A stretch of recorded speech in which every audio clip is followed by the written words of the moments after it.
Julian Opie's work is instantly recognizable in public commissions around the world. His distinctive formal language is the result of digital alteration, presenting images as black outlines and simplified areas of color. It speaks of minimal art and pop art. Using Illustrator, we too will have a go at making an artwork based on the style of Julian Opie. Julian Opie's work became famous after he created the cover for a CD by Blur. We're going to explore the pen tool here on the left side of Illustrator, and we'll be using the pen tool to create a self-portrait. Firstly, we need to first save an image from Compass of your portrait attached to your timetable.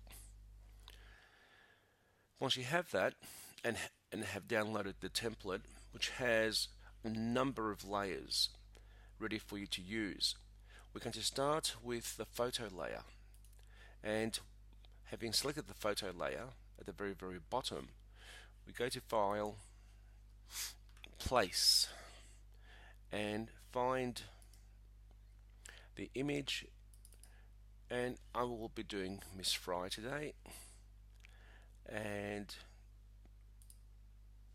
you'll notice that it's a pretty small image. Let me just zoom out, and we need just to enlarge that. Remember, the fastest way to zoom is Command plus and Command minus.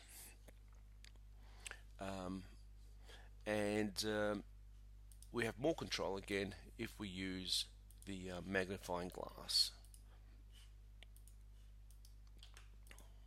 Alrighty. Control 0 takes you back to maximum view of your artboard. Now let's try to enlarge our portrait. So we'll need to go to Object, Transform, Scale, and maybe enlarge this by 500%. That's pretty good. Maybe a little too big, but I think they'll do us fine. Okay, now we need to lock our layer so it won't shift as we work around. Let's start with the face. In fact, let's begin with the head. So we go across back to the left hand side where we have the rectangle tool, scroll down here and find the ellipse tool, and just approximate the shape of the head. Now we can then take away the fill. Remembering, fill and stroke are your two basic tools in Illustrator. The stroke is the outline, the fill is the color within. So we don't want the fill because it just confuses the work at the moment, so we just get rid of it for the time being. And we need a color that is actually visible, so let's change that black into a red. And it's quite fine, so let's increase the stroke width.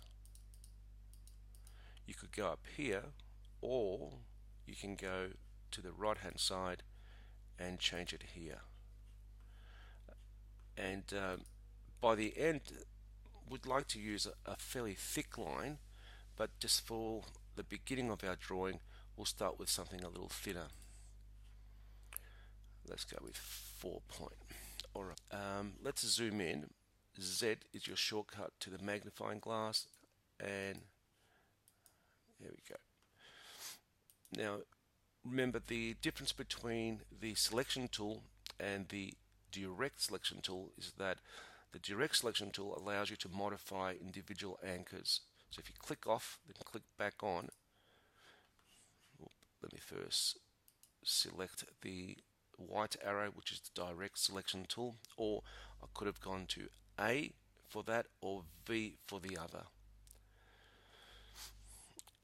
Click off, click back on, and I can now just do some modifications.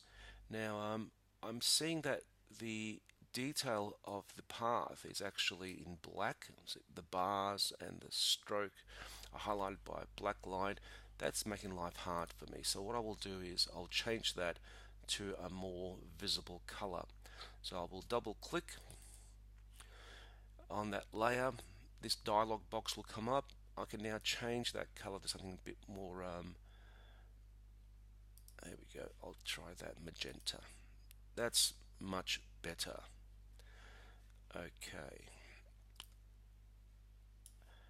Now just playing with the handles, I can, now remembering the only thing you have to really think about is the jawline, in fact, or where the jawline makes contact with the ear. Everything else that you do is absolutely arbitrary.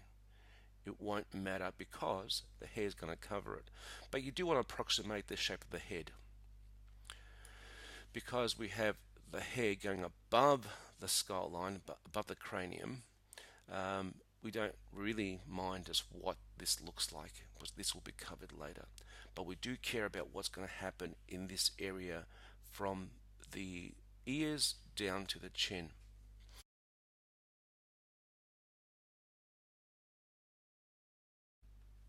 You can finesse a bit more with this a little later. It's a pretty crooked head, but as I said before, it won't matter because the hair will be covering it. Okay, so let's lock that layer now and work with the face. Click on the face layer. Now, remembering that J Opie really didn't show a lot of detail in his artworks.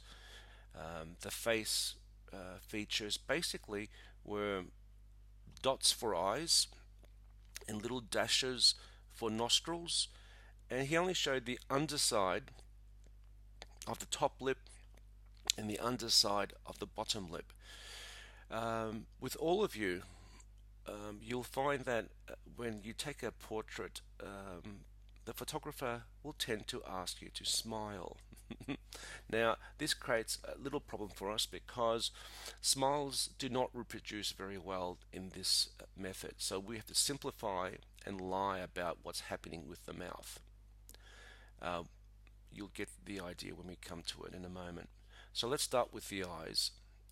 Back to our ellipse tool, and let's hold down the shift key, and I think that's about right. Now we don't actually want the stroke, we want the fill. So let's flip over the fill with a stroke. See what happened there? We had the stroke was red, now the fill is red because we just flipped it over using this little swap fill stroke tool. Okay. That looks a little small. Let's just make it a little larger now. And for the sake of consistency, let's just copy that as the second eye. Control C, Control F. And as we move across, you'll see that the head is slightly tilting, so we'll just bring it further down a bit. There we go. We have our two eyes. Now, the brow, the eyebrows, they tend to give a lot of information about the character of the person. We can identify someone by small details, and the eyebrow is one of them. Okay, let's just follow the path of the eyebrow and V to get out of the pen tool. And we don't want the fill, we want the stroke. Okay, and the stroke is a little thin and it's not very accurate. However, let's use the eyedropper to copy the information from the head shape, the stroke that we used there. So just by having chosen one object, you can go to another and just copy the type of line width from that. and also you can copy the color, e.g. there. Okay, so let me just click off it, and you'll notice when we zoom in that the stroke has square ends.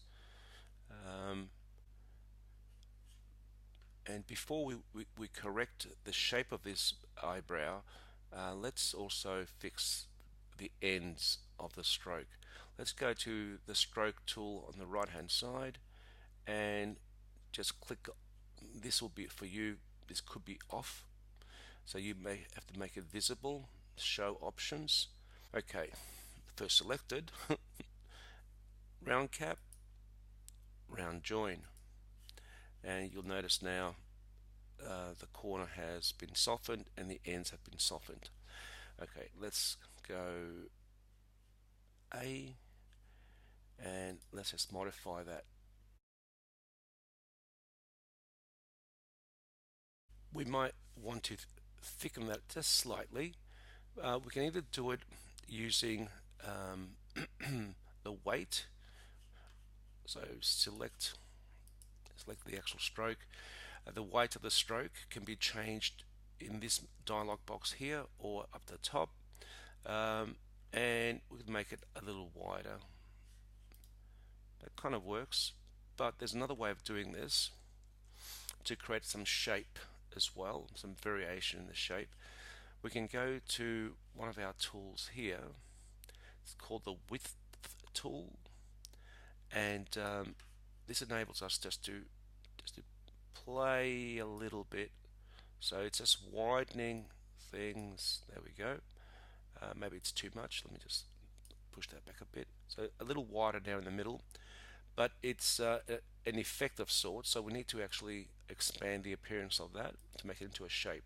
Now it's a shape. Okay, so the width tool, quite handy to widen or to shape a stroke into a shape. All right, let's copy that. Actually, before we do, we can also use the smooth tool. Let's use the smooth tool, and if I just zoom in, I can hold down the command key or the control key and smooth over, just getting rid of, so whatever I pass over, it will just delete or add a anchor in order to reduce the number of points in which it makes a little corner. There we go. That's pretty good. I think I like that. Let's zoom back out again. So maybe too far out. Let's take that eyebrow and go Control C, Control F, and then just using the Shift key and the arrow key, I'm just going to move across and just put it in place, and then I'm going to flip it because it's not quite symmetrical right now. So transform, reflect, and your default is at 90, so go 90, and now you have an identical eyebrow. Cool. Now see how here it's going over the edge of the hair? It doesn't matter because your hair will be over the eyebrow and over the head. Okay, let's now proceed with the nose. Again, let's zoom in. And we're just going to take the shape of the nostril. We could also just take the little bend of the tip of the nose. That also will work. So click and drag. Remember, click and drag gives you a curved line.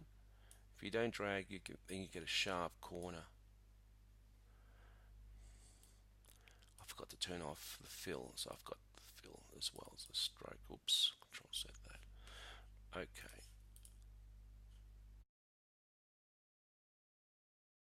I might delete an anchor point. So pen tool, delete anchor point, which is the third one down, and come along and just get rid of that. There you go. Now I can actually play with that corner a little better. So the fewer anchor points you have, the easier it is for you to actually manipulate and change a shape, and the smoother the shape will be. Alright, there we have. Right, now for the difficult bit, the lips. When it comes to the mouth, you have to fudge as much as is reasonable in order to actually do justice to your subject. So let's start there. That's the beginning point. Again, I have the fill on, so I go to the V tool, knocks me out of the pen tool, and I need to actually flip over to the stroke. Okay, that's better. Let's zoom in. So it's actually an advantage of having a blurred photograph. That way you're not sort of bothered so much about detail. So a pixelated photograph is perfectly fine, and that's probably what you will have with your school image. We can finesse this forever, but essentially it's a line, and let's thicken it first.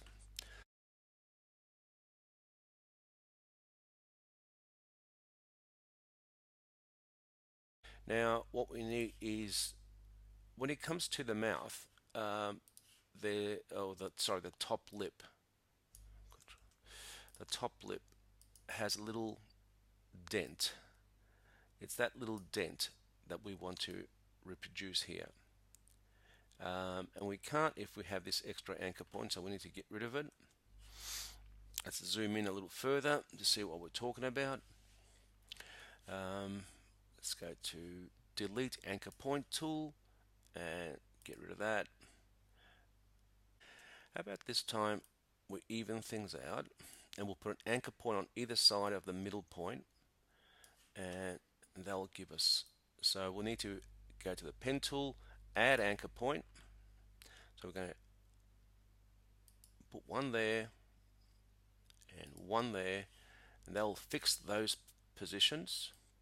And oops, and now we can actually drag that down without losing the shape of the top lip.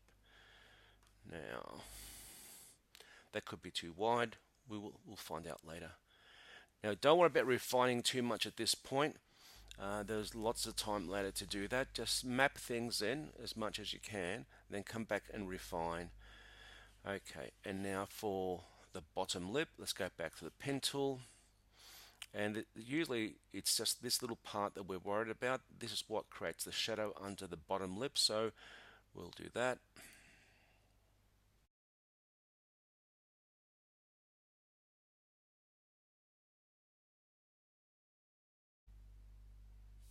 I'm lying now when I actually lift this a little further up. It's not actually there, as we know, but for us it'll do. Okay, so we've got the face features in place. Now it's time for us to actually fill the head shape, so we can see the effect of the face features. Let's have a look. That's what we have so far. Yeah, I'm pretty happy with that. All right. So let's go to the head and approximate the skin tone. The way we would do this is simply to go to the eyedropper and go anywhere. We have a flesh tint. If you didn't like that flesh tint, whoops, I forgot to select. It's locked, that's why. So let's unlock it. If you're on any tool, if you want to shift to the selection tool, just go to the Command or Control key. Okay, let's try that again. Alright, so I suppose that's close enough to a flesh tint. If you weren't happy with that, you can go here to the color guide and make any adjustment that you would like. Going darker, it just gives you a tint or a shade.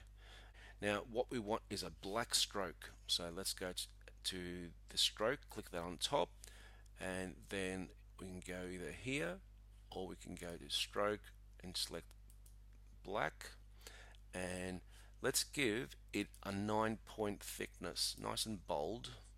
Could have been a bit thicker. Let's go to 10. Okay.